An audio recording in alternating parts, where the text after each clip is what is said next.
안녕하십니까. 이제 현대사회와 기독교 윤리 제 14번째 강의가 이제 어느덧 시작됩니다. 우리 지난주에서는 우리 기도에 대해서 생각을 해봤지만은 오늘은 조금 한 단계 더 업데이트 시켜서 용서에 대해서 생각을 좀 해봅시다. 용서. 제 강의를 잘 들으셨다면은 이게 다 한 통 속에서 소위가 한 사상의 체계에서 나온다. 그 연장선에서 용서라는 문제를 취급하고 있다 하는 사실을 이제 아시겠죠. 우리 지난번 강의에서 우리 인간은, 즉 그리스도인인 우리 인간은 하나님과 이웃 사이에 놓여 있다라고 했습니다. 즉 하나님의 나 있음과 이웃의 나 있음 그 사이에 놓여 있는 우리 인간의 나이다. 인간의 자의식이다라고 했죠. 그래서 오늘 이 땅 위에서는 이번에는 이 땅에서 사는 우리 그리스도인의 그 행위, 우리가 어떻게 행해야 될 것인가, 내가 누구인가를 알았으면은 내가 어떻게 행해야 될 것인가를 알아야 되는데, 살면서 우리 정신의 내면에서 무슨 일이 벌어지는가, 그 가운데 한계를 여러분들에게 좀 표본으로 생각을 해 보려고 합니다. 기독교 윤리라지만 모든 걸 다 취급할 수 없기 때문에 또 내년에 또 이런 강의가 있으면 계속 업데이트 하면 되겠죠. 여러분들이 다 알다시피 현상적으로 요즘 보십시오.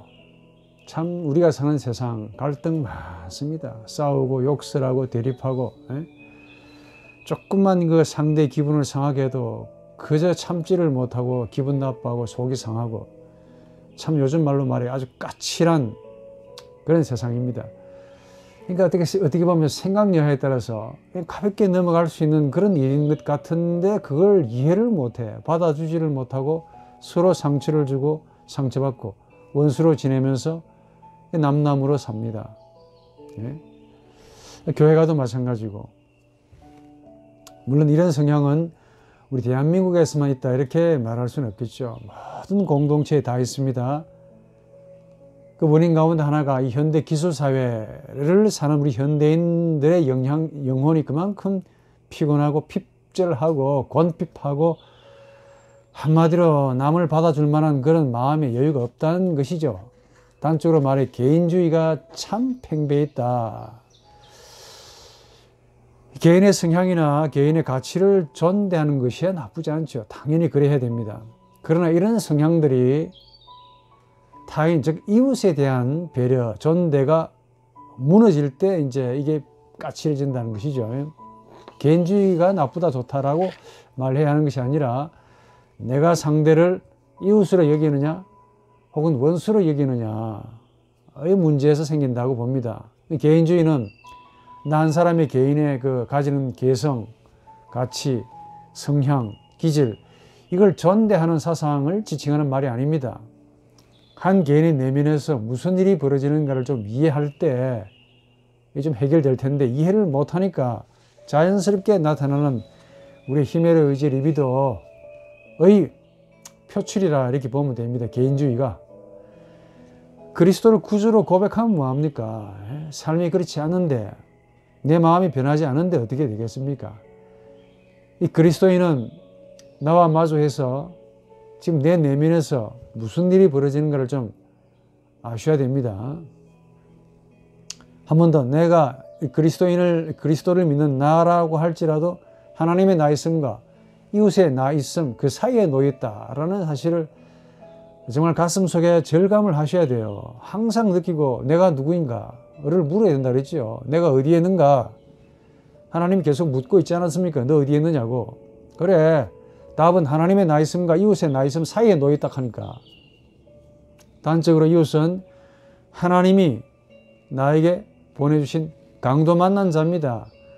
그래서 하나님은 강도 만난 자를 가지고 너 지금 어디에 있냐를 물으시는 말씀이야. 그분의 말씀. 그 하나님 말씀에 나 있습니다. 모두가 실패했지만은 그리스도 안에서 회복된 예수의 인간성을 가지는 나는 나 있습니다라고 나와야 된다니까. 응답을 해야 됩니다. 응답할 수 있기 때문에 응답하라 이렇게 말하고 있는 거지요. 이 상대와의 만남에서 많은 정신적인 문제가 일어납니다. 그냥 일어나는 게 아닙니다. 우리가 의식하지 못해서 그런데 상대와 나가 마주하면은 내 안에서 많은 것들이 일어납니다. 이게 참 기적입니다. 좋은 것들만 일어나면 참 좋겠지요. 별로 좋지 않은 것들도 일어납니다. 뭐 좋은 것들만 일어난다면 이런 강의가 필요 없습니다. 문제는 별로 좋지 않은 것들이 일어나는데, 우리 예수님의 가르침에 따라 선한 사마리아인의 비유를 다시 한번 생각해 봅시다. 머리에서 발끝까지 완고한 유대인일 수 있습니다. 그분이, 나하고 마주하는 그분이 별로 기분이 좋겠습니까? 보고 싶지도 않은데. 이런 정서들은 물론 그 상대로부터 상처나 불쾌함을 받았다라고도 할 수 있겠죠. 그래서 그분에게 탓을 돌립니다. 저 인간이, 그 인간이 나에게 잘못했지 않냐, 이렇게 보통 말씀을 하시던데, 시각을 조금 바꾸어 생각하시면 어쩌면은 상대를 대하는 내가 그 상대를 이웃으로 여기지 못하기 때문일 거다. 이게 아마 정답일 겁니다. 한평생 살면서 겪어야 하는, 이제 여러분들 이제 많이 겪겠죠. 저는 좀 많이 겪어봤지 않습니까? 이 고통의 상당 부분이 상대에 대한 이 나의 영혼 문제에 있다라고 해도 과언이 아닙니다. 즉, 내가 상대를 강도 만난 자로 여기지 못한 의식에서 번민, 고통, 좌절, 시름, 역겨움, 구토, 보고 싶지 않음, 상정하고 싶지 않은 이런 각종 다양한 리비도의 정서들이 일어난다, 그 말이죠. 어떻게 받아들여야 되겠습니까? 어떻게 이해해야 되겠냐고. 바로 이 문제는 용서라는 문제에서 조금은 해답이 있습니다. 용서. 내가 상대를 용서하지 못해서이고, 정확하게 말하면 내가 상대를 용서하지 못하는 마음을 가지고 있었기 때문에 그래요. 상대가 잘못해서만 아닙니다. 내 문제야. 정확하게 말하면 내 의식과 힘의 의지, 그 리비도가 상대를 용서하지 않기 때문에 그래요. 혹자는 이렇게 말합니다. 내가 저 사람에게 얼마나 잘해줬는데 저 양반이 나에게 상처를 주었다 라고만 생각하는 거야. 물론 그렇지.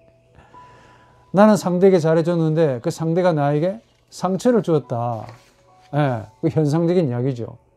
그럴 때 그리스도를 구주로 믿는 내 영혼에서 일어나는 새로운 정서가 있습니다.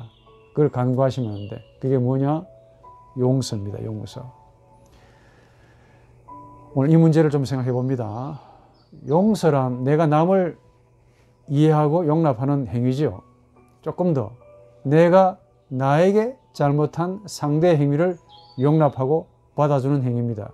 조금 더 정확하게 내 의식이 나에게 잘하지 못한 상대의 의식적인 행위를 용납하고 용서하는 것이죠.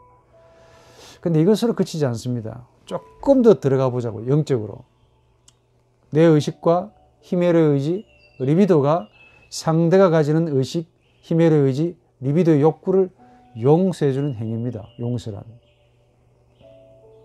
그만큼 용서는 단순한 것 같이 보이지만은 우리의 내면에는 이렇게 복잡하고 아주 고단한 정신적인 작용이 움직이고 있다. 그러니까 우리 인간 이해를 좀 기본적으로 아셔야 돼요. 그래야 목회를 꽤나 잘할 수 있을 겁니다. 인간 이해를 모르고 신만 논했다가는 위선자. 자, 용서를 말하려면 우리에게 용서에 대해서 말씀해 주신 그분의 가르침을 먼저 배워야 됩니다. 배워야 돼. 선천적인 우리 기질을 가지고 용서 안 된다니까. 예수로부터 들어야 됩니다. 예수로부터 듣는다는 것은 단순히 예수님의 가르침을 귀로만 듣고 머리로만 인식한다가 아닙니다. 이건 소극적인 면이고, 조금 더 적극적으로는 내 영혼에서, 우리 영혼에서 예수의 인간성이 일어나야 한다는 것을 가리킵니다. 우리 영혼에서 예수의 인간성이 일어나야 됩니다. 이게 가장 기독교적이고 가장 예수의 가르침에 일치하는 말씀입니다. 아이고, 무슨 소리 하십니까 우리 교수님? 아침부터 낮술 드셨습니까? 아니요, 나 술 먹은 거 아닙니다.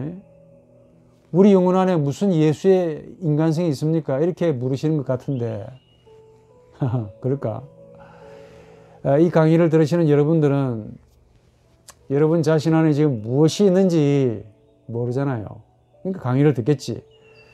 우리 영혼 안에 주어진 것이 얼마나 위대한지, 그리고 그 위대한 행위를 얼마나 할 수 있는지를 몰라서 그렇지요.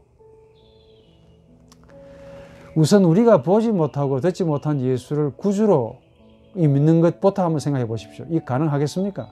못 봤다 이게야. 만져보지 못해서, 듣도 보지 못한 그분이야. 그분을 어떻게 내 구주로 모시겠냐. 우리가 정말 예수를 보지 못했고 듣지 못했더라면 절대로 그분을 내 주인으로 모시지 않습니다. 고백하지 않습니다. 사실은 우리 영혼 안에 하나님의 형상이 있고 그 형상의 내용인즉슨 예수의 이미지 오브 지저스 크라이스트, 이게 있다 하니까 그 형상이 바로 예수의 형상, 예수의 이미지입니다. 이 형상은 누차 말했지만 우리 의식에 있지 않습니다.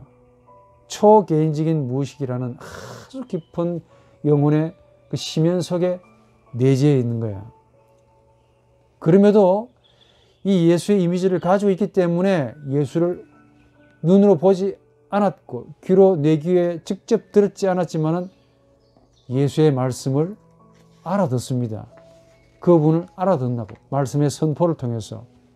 그리고 이런 이미지를 가지고 있기 때문에 그분도 우리를 착하고 알아봅니다. 그러니까 우리가 그분을 알아보고 그분도 우리를 알아보는 이유는 바로 이 예수의 이미지, 하나님의 형상 때문에 가능하다. 용서는 바로 이런 우리를 향하신 예수 그리스도의 인간성입니다. 심상찮죠?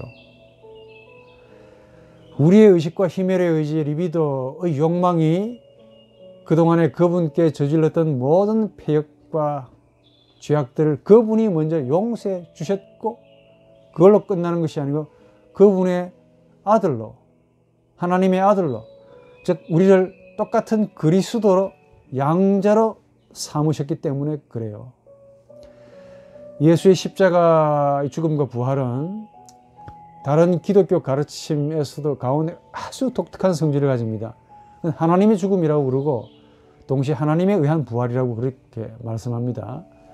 이 그리스도 십자가 죽음이 하나님의 죽음이라면 그리스도의 부활은 하나님에 의한 부활이지요. 즉 인간 나를 향한 아가페가 십자가 죽음으로 실행되었습니다. 그 죽음은 아버지 하나님에 대한 예수의 자발적인 순종에서 행한 사건입니다. 그런데 이 사건의 이치를 저나 여러분들은 너무 모른다는 거야. 우리 인간이 그리스도의 십자가의 죽음을 알지 못했고 또 알기를 원하지 않습니다. 내가 언제 그걸 원했습니까? 내가 언제 예수님이 나를 위해 죽어달라고 했습니까? 라고 이렇게 말을 할 거라고. 이것으로 인해 구원이, 영생이 주어진다는 사실을 별로 달가워하지 않습니다. 누가 그렇게 하랍니까? 내가 동생 지키는 사람입니까? 라고 가인의 후손답게 씩씩하게 목에 핏대를 세우고 말합디다. 누가 예수 당신이 나를 위해 그렇게 죽어주라고 내가 그렇게 원합니까? 라고 말한다 이게. 애비 아담 똑같아. 그 자식인 가인과 똑같다니까. 우리 조상님이 그런 분이더라고. 그리스도가 십자가에 죽으셔야 한다는 사실을 우리는 알지 원합니다. 못하고 알기를 원하지도 않아요. 그런데 하나님은 하나님의 방식으로 이런 식으로 우리를 구원하기를 기뻐하셨다 이게. 또 이 방식의 아들 예수는 적극적으로 박수를 치고 동의하셨고 순종하심으로 실행하신 거예요. 그럼에도 이 십자가 죽음과 부활, 이거는 신약 기자들의 공통적인 내용입니다. 바울에게는 최고의 넘버원 복음이죠. 우리 인간이 예수에게로 전해하는 것은, 즉 하나님에게로 전해하는 것은 바로 이런 인간성 때문에 바뀝니다. 하나님의 신성 때문에 바뀌는 것이 아니고 정확하게 말하면은 이런 예수의 인간성 때문에 우리가 바뀌는 거야. 예수의 인간성을 간과하면 안 됩니다. 이 그리스도의 십자가의 죽음으로 인해 우리 인간의 실제, 이게 하나님의 저주, 하나님의 심판의 대상이었다는 것을 알게 되죠. 또 그분의 부활하심으로 인해 우리는 뭘 느끼느냐? 이런 저주, 심판, 죽음에서 건질 수 있는 분은 오로지 하나님밖에 없네 라는 사실을 깨닫습니다. 그래서 십자가의 죽음과 부활은 나를 향한 하나님의 말씀이신 거야. 나를 위해서 아들 예수를 우리에게 넘겨주셨다는 거 말이야. 또 나를 위해서 아들 예수가 대신해서 살아주신 거야. 나를 통해서, 그리스도 예수를 통해서만 부활이, 영생의 부활이 이루어진다 하는 그 말이죠. 그 하나님이 과거에는 그리스도를 가지고 말씀하셨고 지금 여기서 여전히 인간 나에게 말씀하시는 거야. 십자가의 죽음과 부활을 가지고. 그 말씀이 뭐냐? 로고스라고 그랬죠? 그 로고스의 내용은 아가페입니다. 아가페 형식은 로고스입니다. 그러니까 하나님은 아가페로서 로고스죠. 내용이 뭐냐? 인간 나가 하나님의 저주와 심판의 대상이었고 그게 죽음이었다. 이겁니다. 죽음에서 우리를 건지신 분이야. 그 저주를 아들 예수에게 그대로 전가해서 그쪽에다가 퍼붓고 그 죽음을 가지고 죄인인 나는 산자로 여겨주셨다는 거 말이죠. 이게 전가라고 부릅니다. 속죄라고 부릅니다. 이걸 가지고 우리에게 말씀하시는 거야. 너 어디에 있느냐 이게야. 그리스도를 다시 살리심으로 죽음에서 살리시는 분은 오로지 하나님 나밖에 없다. 나 있다. 여전히 너 앞에서 계속해서 말씀하고 계시는 겁니다. 하나님은 그리스도의 십자가의 죽음과 부활이라는 사건을 가지고 여전히 지금 우리에게, 나에게 너 어디에 있느냐 라고 물으시고 용서와 화해의 손길을 하나님이 우리에게 내미시는 겁니다. 우리가 내민 적이 없어요. 이런 예수가 용서에 대해서 말씀하신 거야. 그것도 70번씩 7번 하시라고 그러네요. 이게 가능하냐. 마태복음 18장 21절에서 35절 한번 읽어보십시오. 형제가 자신에게 죄를 범할 때 7번쯤 용서해 주면 되겠습니까? 라고 이 베드로가 점잖게 물었습니다. 물었다기보다 이만하면 괜찮지요. 그런데 괜찮다는 소리를 듣고 싶었는데 웬걸 어이 까불지 마라. 70번씩 7번을 용서해 줘라. 여기서 이 베드로가 물었던 질문, 이건 셈족 언어의 그 병렬법입니다. 파라탁스라 그러는데, 파라탁세라 그러는데 이게 무슨 말이냐? 중요한 것을 말할 때 같은 의미의 반복법을 사용하는 유태인들의 독특한 어법입니다. 우리식으로 말하면 이게 너무 중요한 거야. 요겁니다. 엄청 중요합니다. 요것도 끝나지 않고 이거 되게 중요한데 이 내 목을 걸겠습니다. 아시겠죠? 이거 되게 중요한 거예요. 이거 중요합니다 라고 말하면 될 텐데 이거 내 목숨을 걸 정도로 중요합니다. 엄청 중요합니다. 아시겠죠? 요거 내가 이거 이렇게 말 안 하면 내가 사람이 아닙니다.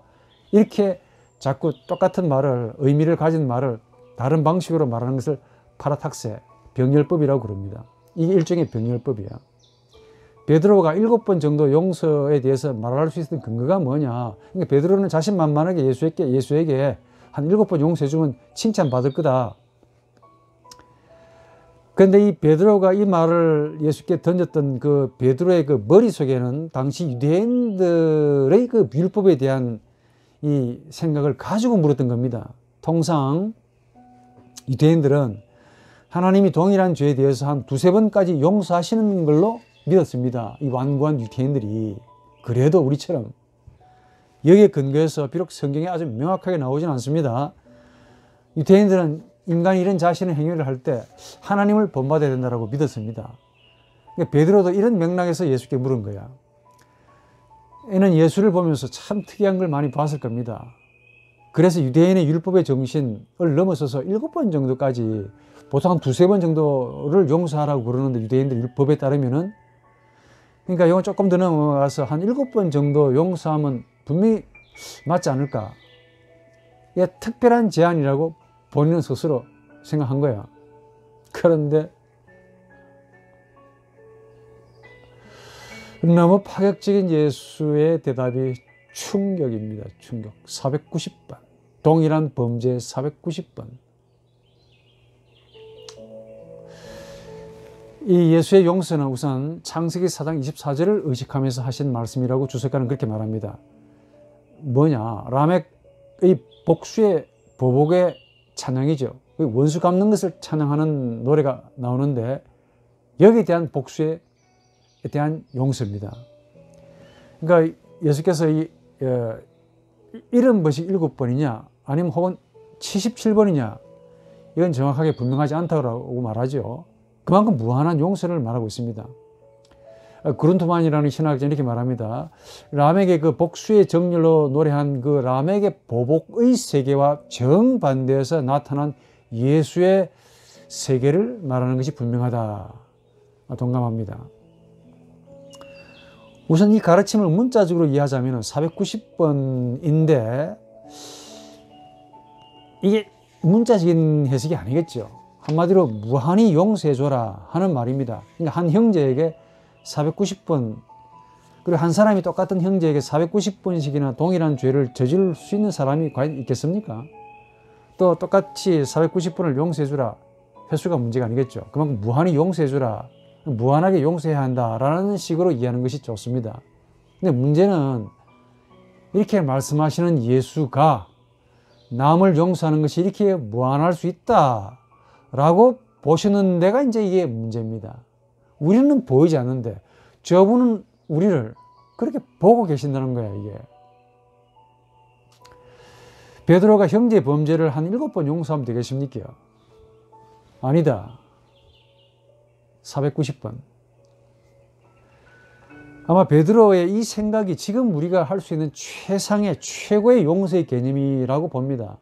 여러분 똑같은 형제에게 똑같은 범죄에 대해서 7번씩이나 용서하는 분 내가 만나보지 못했습니다. 아직까지. 한 2-3번까지는 본 적이 있는데 용서 못합니다. 혈압이 올라가 자빠지더라 하니까. 예? 그래도 베드로는 7번이야. 당시 그 유대인들이 가졌던 한 율법의 가르침, 그 율법의 정신의 연장선에서 나온 이해입니다. 그게 뭐냐? 유대인들은 이렇게 믿었지요. 눈에는 눈, 이에는 이빨. 이겁니다. 보복에 대한 율법의 정신이었습니다. 남이 나에게 이빨을 깼냐? 나도 그 상대방에게 이빨을 깨야 한다. 남이 나에게 내 동공을 아프게 했냐? 그럼 나도 그 상대방의 동공을 찔러서 아프게 해야 된다라는 정신입니다. 이런 율법의 정신에서 보자면 용서란 뭡니까? 내가 보복을 해야 되지만은 간과가 되는 것이죠. 힘이 없든지 뭐 마음이 어찌됐든 같은 값에 일단 간과가 되죠.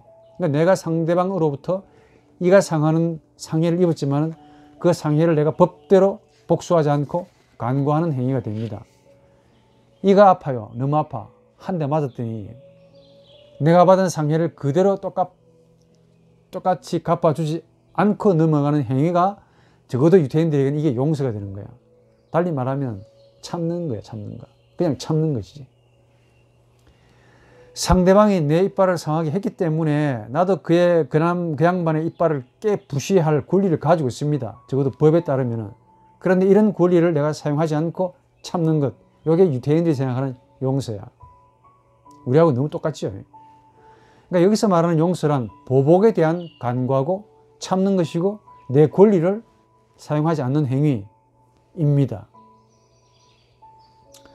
상해를 간 그 상대방에 대한 복수의 정렬, 라멕의 정렬을 사실 저나 여러분이 라멕의 정렬을 다 가지고 있습니다. 위선 떨지 말고 그냥 다 가지고 있다 하니까 리비도가 히메르 의지가. 근데 이걸 그대로 발휘하지 않고 절제하는 행위를 가리켜 소위 용서라고 부르는 거지. 알량한 용서지 이게. 우선 좀 더 들어가 보자고. 이에는 이, 눈에는 눈. 이 가지는 율법의 정신, 이게 우리 인간의 본성과 딱 일치합니다. 모세에게 물어보십시오. 그대로 행하라 할 겁니다. 이 법을 모세가 주셨거든. 거기에는 생명의 상해를 생명으로 갚아야 한다는 정신이 들어가 있기 때문에 그래요. 그만큼 생명의 상해가 중요하다. 아주 무서운 거예요, 이게. 반드시 복수하라 그래요. 복수하는 그 말은 보복을 하라는 의미도 있지만 그만큼 생명을 근원적으로 중요하게 여겨라. 생명은 다회적이지 않지 않습니까? 두 번 살 수 없는 거야. 아이말리 히카이트. 한 번밖에 없지 않습니까? 그래서 남의 생명을 존중하라 라는 이 하나님의 복음적인 내용이 들어가 있습니다. 그래서 보복하라, 죽이지 마라 라는 말입니다. 그런데 이 보복의 복수의 정렬을 7번씩이나 참아준다는 것은 이거 쉬운 일이겠습니까? 아니겠습니까? 이거 엄청 어려운 거야 이게. 아까도 말했지만 제가 이 나이 되도록 살아본 바에 의하면은 한 번, 두 번까지는 참아줬던데 7번까지 참아준 사람을 내가 보도를 못했습니다. 솔직히. 아무리 얼굴이 참 좋은, 인상 좋은 사람이라 할지라도. 예? 이렇게 보면은 베드로는 인간이 할 수 있는 정말 최고의 용서를 예수에게 제안한 셈이죠. 그만큼 생명의 상해는 똑같은 정도의 복수를 해야 할 만큼 중요하다는 그 말이야. 예? 이 중요한 보복의 정렬을 7번씩이나 참고 인내한다는 것은 인간으로서는 이게 좀 덕도하지 않으면 불가능해요. 그런데 예수는 아이고 정말 이거 이 무슨 파라탁스도 아니고 70번씩 7번 이거. 예? 그래서 연구를 해봐야 한다는 거야. 어떤 근거에서 예수는 이렇게 말씀할 수 있습니까? 라고 정직하게 묻는 거야. 우선 베드로가 말한 이 용서는 생명에 대한 우리 인간학적인 이해가 꽉 차 있습니다. 한마디로. 생명에 대한 인간학적인 이해란 생명은 나에게 속한 것이라는 겁니다. 달리 말하면 생명 자체는 하나님이 나에게 주셨지만은 그때 받은 생명은 내가 지금 유지하고 받은 생명이기 때문에 내 것이다 라는 생각이 오늘 우리의 생각이고 그 당시에 유대인들이 가졌던 생각입니다. 이게 너무 똑같아. 그러니까 내 생명이란 뭐냐? 생명이 나에게 주어진 것이라는 그 말이고 그래서 생명은 내 것이라는 말이죠. 나는 나의 것으로서의 생명이다 라는 셈이죠. 그러니까 주어진 생명을 내가 주인으로서 잘 다스리고 관리하고 유지해야 한다 라는 의식이죠. 그래서 타인이 나에게 상해를 가했다? 똑같이 보복해야 한다 라고 모세가 가르친 거야. 또 그 모세에게 말씀을 주신 하나님이 그만큼 생명은 중요하다. 십계명의 원리도 거기서 나온 겁니다. 이런 의식의 연장선에서 용서가 나온 거야. 살인하지 말라고 했잖냐. 그것은 생명을 그만큼 좋은데 여기라는 그 말입니다. 즉 생명은 내 것인데 상해를 가한 자에게 똑같이 갚아주어라. 근데 이렇게 하지 않고 그 자체를 참는 것, 내 분노를 참는 것, 이걸 용서라고 그쪽이나 이쪽이나 지금도 그렇게 생각하고 있더라는 겁니다. 그래서 용서는 보복을 중지하는 것, 동일하게 복수하지 않는 것, 이걸 의미하죠. 베드로의 용서의 이해는 상당히 인간학적입니다. 인간학을 연구해본 바로선 너무 나하고 닮았네. 거기에 나아가서 모세의 유대교 그리고 바리새인들의 즉 모세의 가르침을 받았던 이 당시 바리새인들이 가졌던 생명관입니다. 여러분 바리새인들 다 나쁘게 보지 마세요. 바리새인들이 가졌던 생명관이 지금 우리가 똑같다니까. 응? 용서의 주체가 누구냐? 나다. 상해를 받은 나 자신이다. 또 생명은 내 것이니까 그걸 참는 거다. 이 용서인 거야 이게. 그렇죠? 내 것에 대한 손상을 참아주는 거니까 얼마나 고맙겠냐. 용서는 내가 해주는 것으로 생각한 겁니다. 한 7번 정도 최고로 맥시멈. 이게 베드로가 가졌던 이 용서의 이해 속에는 생명의 주체가 내 것이라는 사상이 가득 들어가 있습니다. 내 것에 대한 손상을 복수하지 않고 그대로 갚아주지 않고 참는 거니까 이게 좋은 거 아니냐. 용서다. 그렇게 이해한 겁니다. 그런데 웬걸. 이 예수의 용서의 이해는 이런 베드로의 생각과 차원을 확 뛰어넘는 거네 이거. 70번씩 7번. 이게 가능할까? 그러니까 예수가 말씀하셨던 용서를 이해하기 위해서 우선 용서라는 면만 생각해서는 안 된다는 겁니다. 그래서 이제 이게 이런 인간학적인 이해가 다 나와야 돼. 용서만 가지고 열심히 파봐라. 안 나옵니다, 이거. 어떤 분은 그래서 이빨을 깨물고 무조건 참아야 한다라고 가르치는 가본데 그건 예수의 가르침이 아니올시다. 위선이야, 위선. 까딱한 위선입니다. 실제로 그렇게 말씀하는 분이 계십니다. 말은 못하겠는데. 그냥 이빨 악물고 참으래. 이게 기독교인이 가지는 덕목이라고 믿고 있는 것 같아. 예수가 위선을 저주했는데 위선을 우리에게 가르치겠습니까? 아니겠죠. 용서 이면에 예수의 눈에 사람이 어떻게 보였는지를 알 필요가 있다는 그 말입니다. 이게 인간학이야. 아주 좋은 비유가 있습니다. 예수의 이 인간 이해를 알 수 있는 마태복음 18장 23절에서 35절 한번 찾아보세요. 지금 찾아라. 거기 보면은 뭐가 나옵니까? 빚진 자의 비유가 나온다. 이게 빚진 자. 다 알 겁니다. 한 왕에게 종이 1만 달란트를 빚졌어요. 갚아라 임마 했더니 왕이요. 사람이 또 이게 비굴 합니다. 갚아라. 제발 좀 참아주세요. 못 갚고 싶지만 능력이 안 됩니다. 있는 인상 없는 인상 있는 거 없는 거 다 끄집어내 가지고 불상을 있는 불상 없는 불상 불상은 저 절에 가 있는데 이제 불상 다 가져와 가지고 주인 앞에 왕 앞에 쫙 깔아 놓습니다. 불상 그래서 이 주인이 너무 불쌍한 거야. 긍휼히 여기서 그래 갚지 마라. 그런데 이 종이 지화자 좋구나 얼씨구나 좋구나 까지는 좋았는데 자신의 동료에게 100데나리온을 좀 빌려준 것 같아. 하루 품삯 정도로 빌려준 거야. 이 친구가 자기 친구가 이거 돈 안 갚는다고 목을 조르는데 여러분 이거 안 갚는다고 목 조르는 놈 이거 정말 이상한 놈이죠 이거. 에? 목을 조르고 심지어 감옥에 가뒀대요. 그럼 이 양반 집에 감옥에 있었다는 거 아니겠냐. 이 광경을 보다 못해 다른 동료들이 참지를 못해가 도무지 주인에게 다 구했습니다. 이 말을 들은 주인이 불러가지고 딱 말합니다. 내가 너를 불쌍히 긍휼히 여긴 것처럼 또 긍휼이 나옵니다. 이 긍휼이 바로 이 성령의 열매고 이게 바로 율법의 정신이라고 말하지 않습니까? 마태복음 23장 23절에 나옵니다. 의, 긍휼, 신앙, 이게 긍휼이란 말이에요. 아가페라는 말이죠. 내가 너를 아가페로 여긴 것처럼 너도 네 동료를 아가페로 여겼어야 하지 않느냐라고 말씀하신 거야.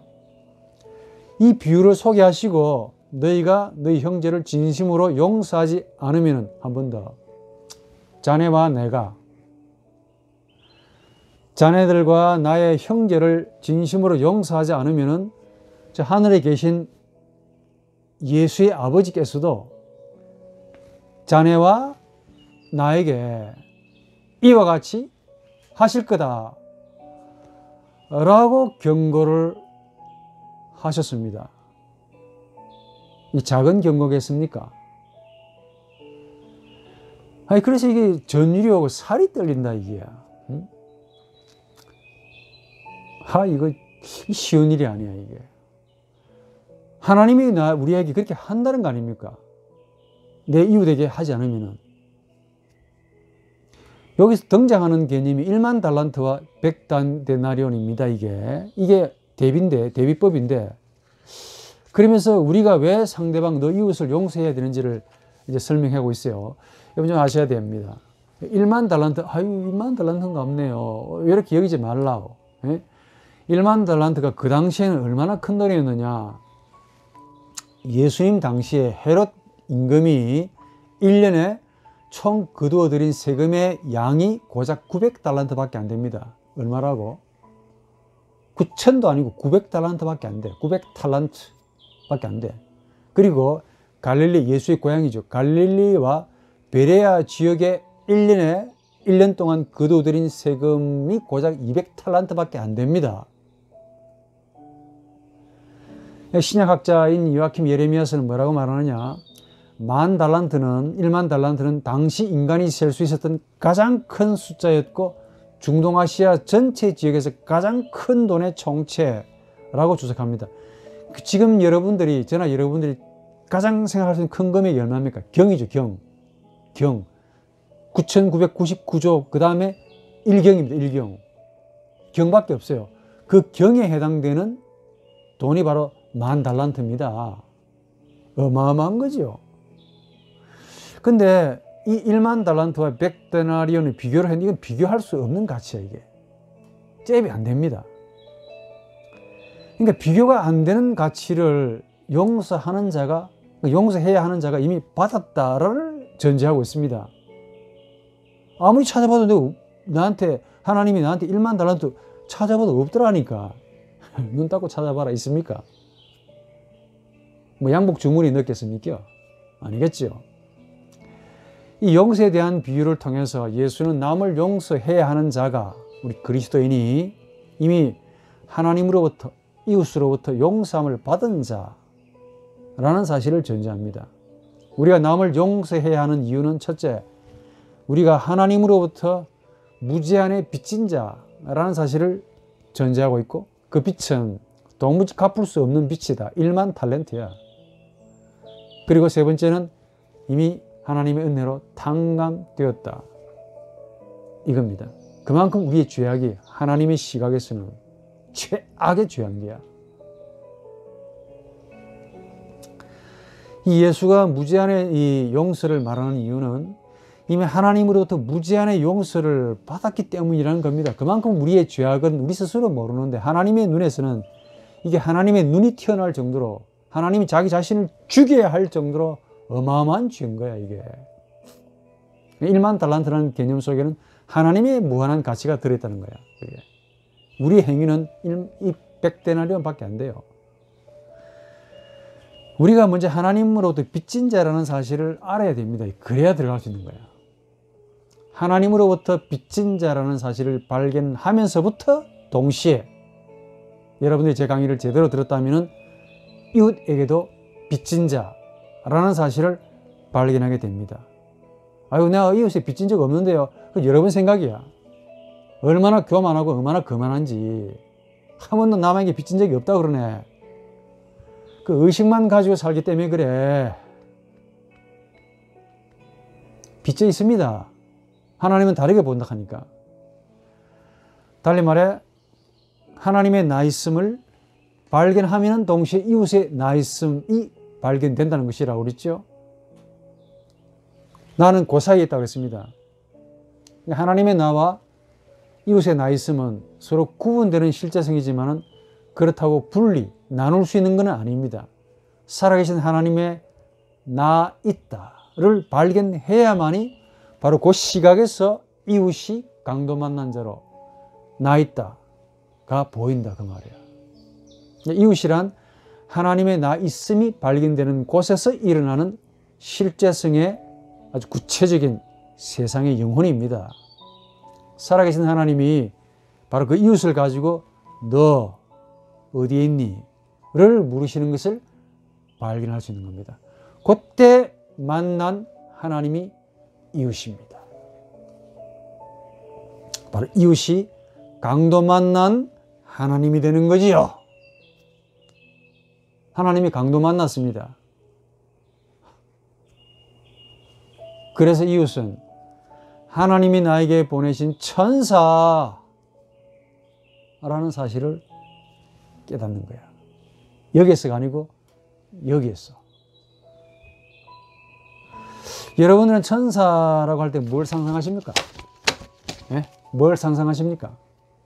나에게 도움을 주는 자 정도로만 상상하시죠? 거룩하고 능력 많고 돈 많이 가지고 있고, 네?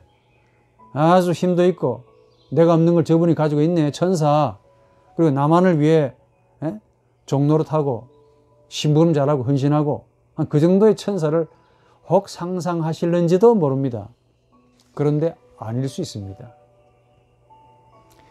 예수가 말하는 천사는 이웃인데 그 이웃이 나에게는 강도 만난 자이고 나만을 쳐다보는 자이고 내 헌신과 내 도움을 간절히 구하는 자라는 데 문제가 있습니다. 나만 쳐다보네 이거. 내 피를 지금 달라고 요구하는 분이야 이분이. 그래서 내가 돈의 욕심으로 가득 찬 의식을 가지고 있으면은 하나님은 내 돈을 필요로 하는 강도 만난 자를 붙여줍니다. 이 돈이 얼마나 나한테 소중한데 하나님은 내 돈이 필요한 강도 만난 자를 보내가지고 내 돈을 달라고 요구하신다 그 말이야. 좀 이해하십니까? 예. 예, 근데 내가 권력이나 지식이나 부동산을 많이 가지고 있다 하면은 하나님은 내 권력이나 지식이나 부동산을 필요로 하는 강도 만난 자를 딱 나에게 보내주신다 이게. 헐하지요. 지금 여러분 입에서 헐하네. 헐. 내가 재능이나 능력이 많은 자라면 하나님은 반드시 내가 이해하는 하나님은 이런 내 재능을 필요로 하는 천사를 강도 만난 자로 딱 내 앞에 세워놓으시네. 헐. 딱 시험 받기 좋다 이게. 아브라함에게 이삭 바쳐라 하는 그 하나님이 맞는 것 같아. 어째 이런 식으로 시험하십니까? 지금 나도 먹고 살기 힘든데 어째서 하나님은 돈이 필요한 나에게 왜 내 돈을 필요로 하는 강도 만난 자를 하필 보내주십니까? 다른 천사를 보내주시면 내가 다른 걸로 접대할 텐데 지금 내가 내 돈이 필요한데 이 돈을 달라고 하십니까?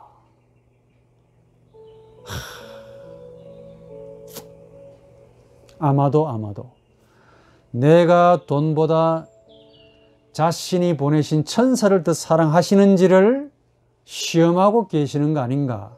아브라함에게 이삭을 바쳐라 하셨던 하나님이시기 때문에. 그래서 그 강도 만난 자를 내가 무시할 수 있습니다. 지금 돈을 벌어야 하는데 내 돈을 달라고 하니까 무시할 수 있겠죠. 그러니까 내가 가진 그 무엇을 통해 반대로 또 그분을 살려줄 수 있습니다. 이걸 예리하게 계산하시는 분이, 카운터 하시고 계시는 분이 있다는 거 아닙니까? 저런께서 이걸 보시고 계산하고 계십니다. 전자계산기로 계산하고 계십니다. 이거.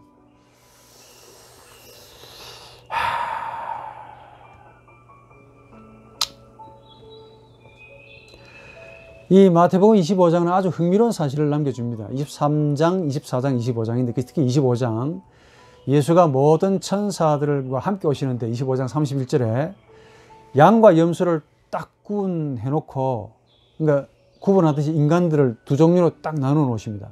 오른편에는 양, 왼편에 염소. 염소는 양과 비슷한 종자입니다. 그러나 염소야. 성질이 지독해요. 생긴 건 되게 순하게 생겼는데 염소를 안 캐봐서 모르는데 들이봤습니다. 뿔이 있잖아요. 이 오른쪽에 있는 양들을 세워놓고 예수가 뭐라고 하신지 아십니까? 35절에 내가 배고팠을 때 너희는 먹을 것을 주었고 내가 목말랐을 때 마실 것을 주었으며 양들이 내가 헐벗었을 때 옷을 주었고 내가 병들었을 때 나를 돌봐주었고 내가 감옥에 갇혔을 때 양들이 얘네가 나를 방문해 주었다. 여기서 예수는 1인칭 동사를 사용했습니다. 1인칭. 내가 배고팠다. 내가 목말랐다. 내가 헐벗었다. 내가 병들었다. 내가 감옥에 갇혔다. 내가. 그런데 도와주는 자를 지칭할 때는 너희라는 복수 2인칭을 사용했습니다. 너희들이 먹을 걸 주었다. 너희들이 마실 것을, 너희들이 옷을, 너희들이 돌봐주었다. 너희들이 방문해 주었다. 나와 너의 관계지요. 이게 20세기에 와서 발견됐다는 거 아니냐. 그랬더니 영문도 모르는 오른쪽에 착한 양들이 예수께서 의인이다 이렇게 칭해주니까 영문도 모르는 이 양반 너무 순진한 거지. 예수가 그냥 의인이라고 칭해주면 의인인가 보다라고 그냥 날로 먹으면 될 텐데 묻습니다. 또 따지네. 너무 착한 분들이에요. 의인이라는 분들이. 이렇게 예수께 묻습니다. 그냥 넘어가면 될 텐데 왜 따지냐 이렇게 말하네. 참 착한 분들이야. 언제 우리가 주께 먹을 것을 주었고 언제 우리가 주께 마실 것을 주었으며 언제 우리가 옷을 주었고 언제 우리가 돌봐 주었으며 언제 우리가 주님을 방문했습니까? 이거 안 물어도 되는 거 아닙니까? 근데 묻네 이거. 착한 사람은 정말 착합니다. 예수 가라사대 지극히 작은 자 하나에게 한 것이 나에게 한 것이다. 이야. 여기 지극히 작은 자 에라키스토스라는 헬라어인데 작은 자의 최상급입니다. 라틴어도 마찬가지야. 가장 작은 자, 미크로스, 가장 작은 자, 소자, 네피오스, 동격입니다. 근데 왼편에 있는 염소들에게는 똑같은 판단을 하십니다. 상세한 사항을 좀 읽어보십시오. 그 이야기를 하려는 게 아니고 문제는 이 의인들이나 악인들이 자신들의 행위에 대해 기억을 못한다는 데 공통점이야. 기억을 못할 만큼 자신들에게 다가온 자들이 누군지 몰랐다는 것이죠. 만약에 여러분들에게 지금 인기 스타가 여러분들에게 방문했으면 평생 기억하고 있을 겁니다. 그러니까 저 같은 사람이 여러분들이 강의했다면 이런 한 10년 지나면 기억하시겠습니까? 까맣게 잊어버리겠죠. 마찬가지입니다. 의인들이나 악인들이 기억을 못할 정도입니다. 그래서 그 양반들은, 의인은 기억도 못하지만 대접했대요. 대접했는가 보다. 악인들은 대접하지 못했습니다. 기억도 못합니다. 그런데 심판은 너무 엄청났습니다. 한쪽은 영생, 다른 한쪽은 영벌. 이거 어찌해야 되겠습니까? 좀 상상해 봤죠, 제가. 왜 의인들이나 악인들이 기억조차 못하는 거냐? 착한 일을 했으면 기억할 거 아닙니까? 또 악한 일을 했으면 기억할 건데, 분명 그 양반들은 자신들의 도움을 구하는 자가 예수라는 왕의 형태로 왔다면 분명히 환대하고 기억했을 겁니다. 나 예수 도왔다 이게야. 그런데 이웃은 예수라는 왕의 모습으로 오시지 않고 완전히 알아볼 수 없는 지극히 작은 자, 말로는 지극히 작은 자라고 했지만 형편없는 사람의 모습으로 나타났다는 점입니다. 기억도 못할 정도로. 한번 여러분들에게 점잖게 물어보고 싶습니다. 만약에 우리 예수님께서 여러분들에게 직접 찾아오시가 배고프다, 밥 좀 주라, 목마르다, 물 좀 주라, 옷이 없네, 옷 좀 주라, 내 아프다, 감옥 갔다 왔다 하면 여러분들 가만히 있겠습니까? 보따리 바리바리 사들고 가겠죠. 그렇죠? 근데 예수가 직접 오시지 않고 우리 눈에 전혀 들어오지 않는 지극히 작은 자의 옷차림, 행동가짐, 행색, 초라함, 비참함, 말로 제대로 못하는 그 어눌한 말씨 등등 이런 모습으로 왔다는데 문제가 있습니다. 지금 돈벌이하고 바쁜 나에게 돈 좀 주소 라고 누가 말했다. 이게 뭐 하는 사람이요? 지금 전도사 일하기 바쁜데 지금 형씨 이거 좀 도와주시오. 예? 상담할 사람들이 지금 직업적으로 상담해야 되는 사람들이 줄을 서 있는데 아가씨 일 좀 내일 좀 내 부탁 좀 들어주시오. 스치던 시월 흘러 부는 바람에 시월 바람처럼 가볍게 와서 나에게 묻네. 얼굴도 내가 못 봐요. 지금 내일 하기 바쁜데. 바로 그거야. 바로 그 사람이야.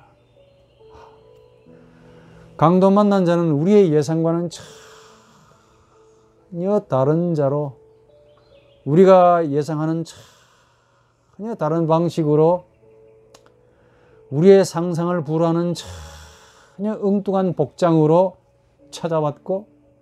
찾아왔을는지 모릅니다. 다만 우리가 기억을 못하고 있을 뿐이지. 즉 우리의 의식이나 힘의 의지가, 리비도가 관심 밖의 일, 관심을 안 가져서 그렇지. 그래서 열 처녀 비유가 나옵니다. 25장에 평소에도 기름을 예비하고 사는 5 처녀를 말합니다. 준비하고 사는 삶이 아니면 분별하기 어렵다는 그 말이죠. 예? 뭘 준비하고 뭘 예비하라는 그 말입니까? 뭐 기름을 준비하라고? 설마. 기름 우리 집에도 있습니다. 올리브유 좀 있는데 필요하면 제가 드릴게요. 전화 한 통 주십시오. 올리브유가 조금 있습니다. 설마 열 처녀 비유에서 기름, 그 기름이 올리브유는 아니겠죠? 뭘 준비해야 되겠습니까? 우리의 마음이 근본적으로 변화하지 않으면 불가능한 행위들을 요구하시는 거예요. 우리 마음이 안 바뀌면 안 보입니다. 안 보기 때문에 행할 수 없는 거야. 내가 누군지를 모르기 때문에 내가 어떻게 행해야 될지 없다는 거 말이야. 그러니까 우리 마음이 항상 하나님의 나 있음을 의식하고 이웃을 보면은 이웃이 그렇게 비치는데 우리 마음이 딴 곳에 가 있으면 전혀 보이지도 않고 전혀 비치도 않기 때문에 행하고 싶어도 행할 수가 없다는 데 문제입니다. 즉 우리 마음이 하나님으로부터 1만 달란트 경에 해당되는 빚을 졌다는 사실을 뼈가 시리게 무릎이 시리게 아프게 순간순간이라도 느끼지 못하면 까먹고 살면 반드시 이웃은 사라지고 보이지 않습니다. 대충 한 1,000만 원 정도 빚지고 살면 잊어먹을 수 있습니다. 그러나 표현이 좀 이상하지만 이해하십시오. 하나님은 마치 엄청난 돈을 빌려준 대출업자와 상당히 유사하다라고 느낌이 옵니다. 이거 완전히 돈 빌려주고 이거 계산하는 대출업자하고 거의 똑같네, 행동이. 그 빌린 돈을 갚지 않으면 모조리 죽이겠다는 거 아니야. 다 차업하고 감옥에 집어넣겠다는 무서운 대출업자. 그런데 악덕 대출업자와 우리 하나님과의 차이를 좀 들려면 딱 하나에서 차이 납니다. 똑같이 갚으라 하는 데서는 똑같은데 악덕 대출업자는 돈을 자신에게 갚으라고 말하죠. 근데 하나님은 나에게 갚지 말고 이웃에게 갚아라 하는 데 차이가 있습니다. 제가 잘못 봤습니까? 제 해석이 잘못됐나요? 내가 본 바로는 그거야. 진짜 나쁜 놈은 나에게 갚아라 하는데 하나님은 너 이웃에게 갚아라. 이야. 그러니까 착함과 악함은 종이 한 장 차이입니다. 영원한 생명이 가격으로 따져서 1만 달란트에 해당된다면 우리가 이웃에게 행할 수 있는 행위는 고작 100데나리온에 해당된다는 거지요. 그러니까 100데나리온으로 1만 달란트를 갚는 셈이야. 느낌이 옵니까? 그런데 이 작은 돈 가지고 1만 달란트를 갚을 수 있음에도 불구하고 안 갚는다고 하면은 도대체 무엇으로 하나님의 빚을 갚을 수 있겠냐? 조금 다르게 우리의 행위는 100데나리온에 해당된다면 하나님의 행위는 1만 달란트에 해당되는 셈이지요. 그러면은 죄인을 용서하시는 하나님의 행위는 돈으로 따져서 1만 달란트. 그럼 우리가 이웃을 용서하는 행위는 고작 100데나리온 밖에 안 됩니다. 죄인을 용서하시는 하나님의 시수는 10,000달란트. 우리가 이웃을 용서하는 시수는 100데나리온. 발음도 안 되네. 불과합니다. 그러니까 우리가 이웃을 용서하는 것은 가격으로 따지자면 100개밖에 안 돼. 100데나리온. 그러나 우리의 죄를 용서하시는 하나님의 용서는 10,000달란트. 실로 어마어마한 죄악을 우리가 뒤덮고 있다는 거야. 이게 의식, 힘의 의지, 리비도가 가지는 하나님을 향한 악입니다. 악을 돈으로 환산해 보니까 1만 달란트야. 아들을 죽였다니까.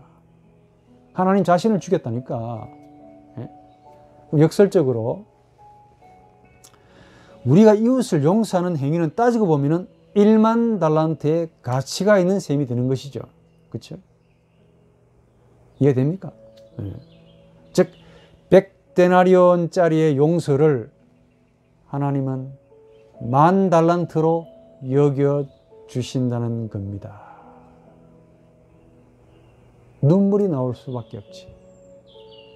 어째 100데나리온 하루 품삯을 하나님 자신의 죽음과 동급으로 여겨 주실 수가 있냐? 이겁니다. 우리의 이 알량한 행위를 아들 예수를 죽인 그 하나님의 자신과 같은 행위로 여겨 주실 수가 있느냐? 이겁니다. 우리가 배고픈 자에게 밥을 주는 행위를 하기 위해서 여러분들 집을 팝니까? 한 번도 그 꼴을 본 적이 없습니다. 예? 간혹 자선사업 하기 위해서 하는 분이 있긴 있습니다. 우리 집 팔 필요 없습니다. 목마른 자에게 물 한 병 주기 위해서 부동산 처분해야 되겠습니까? 근데 그렇게 처분하는 분을 본 적이 없다 하니까. 그럼에도 우리가 배고픈 자에게 밥을 주지 못하고 마시는 물조차 주지 않는 것으로 주님은 보신다 이게. 지극히 작은 자 한 사람에게 하지 않는 것이. 그래서 우리의 이 시각이 변화가 없다면 죽습니다. 죽는다니까 진짜. 옳고 그름의 문제가 아니고 죽고 사는 문제라고 얘기했죠. 지난주 강의에. 지금 나와 마주하는 상대를 이웃으로 보이지 않는다면 이거 영벌이야.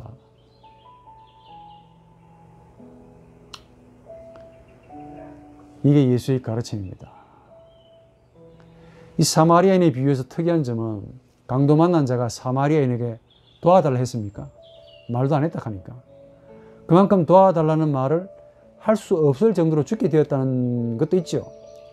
그러나 또 다른 하나는 강도 만난 유대인은 사마리아인에게 도움을 청할 만큼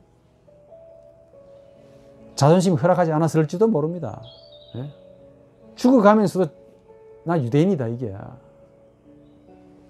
아니면 그 반대일 수도 있겠죠. 기대조차 안 했는지도 모르죠.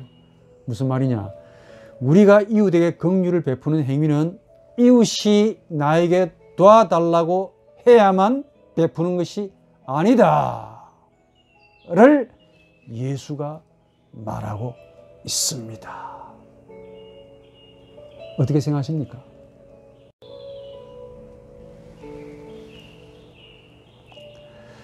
예수의 비유에서 추측해 보자면 용서는 분명히 상대가 나에게 잘못한 것이 분명합니다. 상대는 나에게 용서해 달라고 말조차 못할 정도의 잘못을 했다고 보여집니다. 여기서 좋아. 어느 정도 잘못하면 용서하라고 말을 할 수 있어요. 그렇죠? 아버지 용서해 주세요. 엄마 용서해 주세요. 이거 말은 조금 잘못했다는 그 말입니다. 그런데 어마어마하게 큰 잘못을 저지른 거야. 그렇게 하면 용서하라는 말을 할 수 있습니까? 내가 진심으로 죄를 뉘우친다면 용서하지 마십시오 라고 말을 해야 됩니다. 이는 이로, 눈은 눈으로 갚아야 하는 법 자체가 잘못되었다라고 할 수 없기 때문에 그래. 그만큼 이를 상하게 한 죄는 중요합니다. 지금은 우리가 치과가 많아가지고 이빨 없으면 의치를 집어넣어서 먹고 사는데 지장이 없어요. 그러나 고대 사회에서는 치과가 어디 있냐. 이가 없으면 밥을 못 먹으니까 죽습니다. 지금은 안경이 있어가지고 좋아. 그러나 눈을 상하게 한 고대인 사회에서는 죽습니다. 그만큼 이건 보복을 하는 게 당연해요. 그만큼 상대의 생명이 중요하다. 존대하라는 그 말입니다. 이런 행위를 한 자는 사실 생명을 죽인 자와 똑같아. 이걸 상하게 한 자. 아니 어쩌면 살인한 자보다 더 나쁜 행위죠. 왜냐하면 그 양반이 살아가는 과정에서 얼마나 고통을 겪겠습니까? 그래서 하나님은 얘는 눈에는 눈, 보복하라. 그 법 속에는 살인하지 말라는 말씀이 담겨 있단 말이에요. 근데 이 정도의 살인을 해놓고 사람을 죽여놓고 용서해 주세요 라고 만약에 말을 한다면 이 양반이 사람이겠습니까? 짐승이겠습니까? 사람을 죽여놓고 용서해달라 그러네. 이게 파렴치한이야. 차라리 용서하지 마십시오. 제가 형벌을 받겠습니다 라고 말하는 게 양심적이야. 그렇지 않나요? 예? 용서해달라고 하기보다 차라리 용서하지 마십시오. 제가 그만한 대가를 지불하겠습니다. 형벌을 받겠습니다 라고 하는 것이 옳지요. 무슨 말이냐. 지금 예수의 용서 개념은 지금 가해자의 입장에서 말하는 게 아니고 피해자의 입장에서 용서하라는 말씀입니다. 피해자의 입장에서 말씀하고 있는 거야. 무슨 말이냐면은 만약에 예수의 용서 개념이 가해자 입장에서라고 한다면 다시 말해서 이 무한히 이웃을 용서하시는 분이 우연이든 필이든 이웃이 이나 내 눈을 상하게 했다 이거야. 지금 예수에게 누군가가 예수님의 이빨을, 예수님의 눈을 상하게 했어요. 그럼 예수는 어떤 행동을 취하겠습니까? 예수라는 분이 사랑하는 제자의, 지금 제 말 한 번 더, 예수라는 분이 490번씩이나 용서하라 라고 말씀하시는 그 예수라는 분이 베드로에게 이빨과 눈을 좀 상하게 했어요. 그러면 이렇게 말씀하셨던 분이 베드로에게 뭐라고 말하겠습니까? 너 나 용서하라 라고 말하겠습니까? 아니면 너 절대로 나 용서하지 마라 라고 말하겠습니까? 전자겠습니까? 후자겠습니까? 후자겠지요. 너 절대로 나 용서하지 마라 라고 말할 겁니다. 490번씩이나 용서하라고 가르치신 분이기 때문에 너 나를 용서하지 마라 이겁니다. 그만큼 상대방의 입장과 생명을 존대하게 귀하게 여겼기 때문에 그래요. 그러니까 마태복음 18장의 용서 개념을 한쪽만 봐서는 안 됩니다. 무한대 용서를 하는 자가 만약에 490번씩이나 용서를 하시는 분이 가해자가 된다면, 즉 예수가 가해자가 된다면 그분은 그 가해자의 입장에서 보는 게 아니고 피해자 입장에서 봤을 겁니다. 어떻게 행동하겠습니까? 당신은 나를 용서하지 마세요. 제가 내 목숨으로 대가를 지불하겠습니다. 라고 했을 겁니다. 이게 바로 예수가 가르치신 용서의 정신. 내가 이웃에게 490번을 용서하는 자는 반대로 이웃에게 490번을 용서하라고 하는 자가 아니라 단 한 번이라도 나 자신을 용서하지 마세요 라고 말하는 자입니다. 한 번 더. 490번씩이나 용서해 줄 수 있는 자의 마음은 이분이 남에게 상처를 주면은 그 상처받은 자는 이분이 저분에게 나를 절대로 용서하지 마십시오라고 말하는 분이야.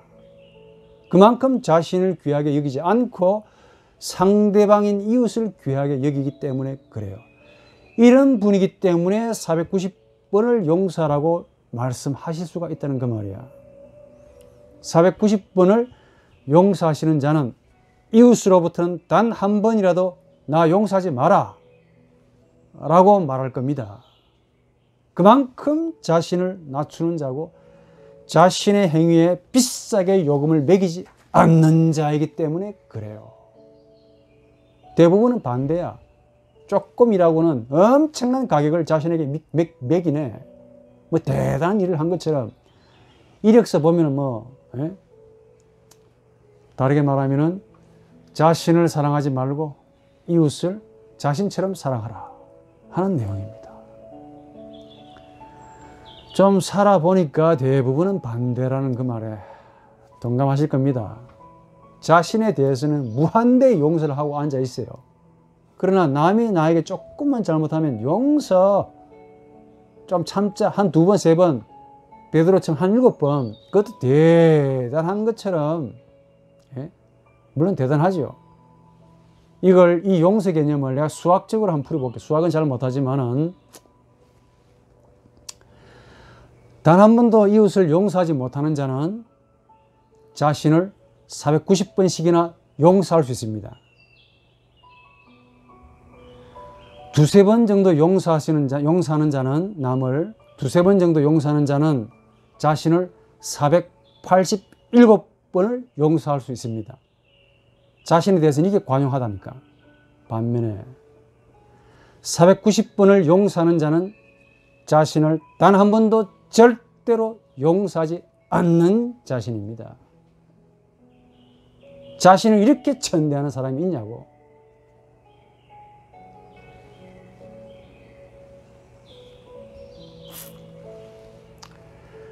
대부분의 인생들은 100단의 데나리온을 가지고도 그렇게 유세를 떠는데 자신에 대해서는 너무 과도하게 관용하고 자비를 베풀고 무진장 사랑하는데 이웃으로부터는 이렇게 자신에 대해서 무한히 용서하면서 또 이웃에게 또 무한히 또 용서하라고 또 용서를 바라네. 내가 잘못했네. 용서하게. 진짜 이웃이 어떤 마음을 가졌는가를 이해 못하고 그냥 용서하라고 말합니다. 하나님에게도 그렇게 말하대. 이게 바로 힘의 의지와 리비도의 본성입니다. 그러나 하나님의 형상은 무한한 용서를 남에게 베풉니다. 나에게 상해를 가했을 때 무한한 용서를 해주는 반면에 이런 내가 남에게 상해를 가했으면 저분에게 저를 용서하지 마십시오. 그만큼 자신을 용서하지 않는 분이야. 그래서 용서는 자기 사랑과 비례합니다. 아모르수이와 비례한다 하니까. 자신을 낮추는 자란 자신을 사랑하지 않는 자를 가리킵니다. 그래야 이웃이 보인다 하니까. 바로 이 자기 사랑 때문에 이웃이 보이지 않습니다. 자기를 낮추는 것은 곧 자기를 부인하는 것이고 자신을 부인하는 자가 곧 이웃을 신으로 여기는 자이기 때문이죠. 490번 용서하라는 분은 바로 자신을 부정하는 자이고 자신을 하나님께는 용서하지 마십시오 하나님. 하나님의 분내대로 저를 용서하지 마십시오 라고 말씀하실 수가 있는 분이야. 자신의 죄를 절대로 용서하지 않는 분이 남의 죄를 용서할 수 있는 거야. 자신의 죄를 용서하지 말라고 하시면서 이 죄를 위해서 죽음으로 그 이웃의 죄를 대가로 속죄 양이 될 수가 있는 거죠. 바로 그분이 저나 여러분들이 구주로 믿는 예수 그리스도입니다. 우리는 자주 하나님께 우리 죄를 용서해 주옵소서 말 잘합니다. 저도 저를 포함해서. 그런데 이런 요구는 사실 우리 죄를 잘 모르고 있다는 데서 나오는 말이죠.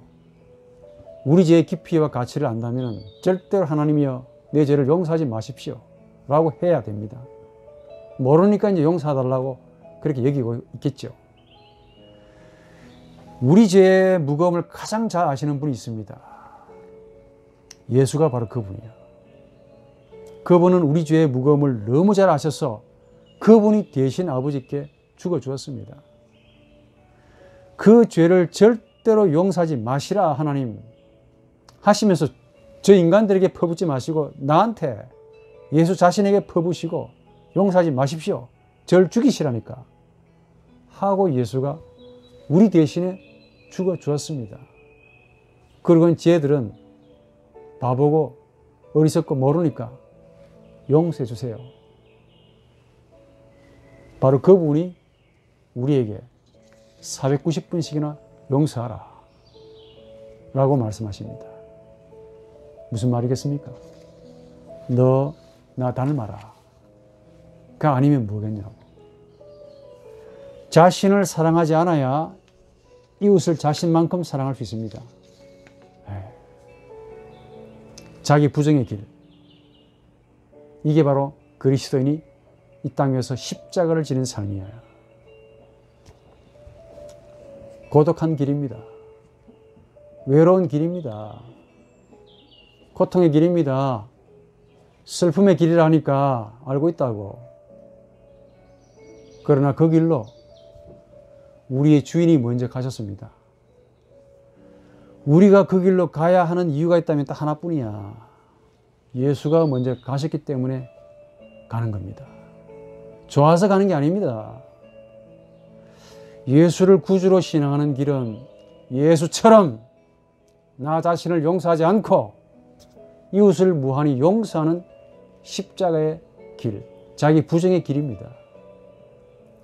예수를 단순히 신으로 드높여서 당신이 신이기 때문에 490번씩이나 용서하지 않습니까? 저는 인간이기 때문에 못합니다. 이따고 하지 말라니까. 자기 변명이야.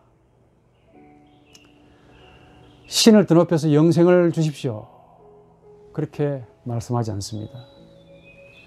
그래서 예수의 가르침을 연구해 보면 참 만만치 않다 이게야. 누가 예수 믿는 게 쉽다라고 말씀합니까? 공갈치지 마세요. 해보니까 너무 어렵다니까. 누가 아무나 영생 준다고 그렇게 말하고 다니냐 이거. 예? 누가 천국은 대낮게나 들어갈 수 있다라고 그렇게 말하고 다닙니까? 전도할 때 그렇게 하지 말라고. 예? 땅 투기하는 자들이 천국 가면 어떻게 하겠습니까? 그 벌에 어디 갑니까? 하늘 전부 공짜 땅이잖아요. 거기서 땅 투기할 거야. 또 다른 지옥이 만들어집니다. 돈만 버는 자 천국 보내주면은 전부 보석만 볼 거 아닙니까? 여기 파고 저기 파고 또 돈 만들 거 아닙니까? 힘의 의지가 가득 찬 사람이 천국 간다면 어떻게 합니까? 거기서도 힘없는 자를 아작을 내고 힘들게 할 거 아닙니까? 그 벌에 어디 갑니까? 그래서 천국과 지옥이 있어야 되는 거야. 확신하는 바로는 영생과 영벌이 있습니다. 천국은 아무나 가는 곳이 아닌 것 같아. 가는 것은 가는 자들에게는 공짜로 가는 거죠. 그러나 적어도 천국 들어가야 한다면 지옥을 가야 할 만큼 어렵다. 가 저의 결론입니다. 지옥을 들어가는 것만큼 어렵다는 거야. 하나님 나라를 가볍게 여기지 말기 바랍니다. 부디. 예수의 가르침을 없이 여기지 말기 바랍니다. 한쪽 귀로 듣고 한쪽 귀로 흘러보내지 말라고. 저를 포함해서. 왜 사느냐를 날마다 물어야 될 겁니다. 내가 누구냐를 하루에도 수백 번씩 물어보라고. 그래야 내가 어떻게 살아야 할 것인가. 에 대한 행동이 나올 겁니다. 이게 이번 강의의 결론입니다.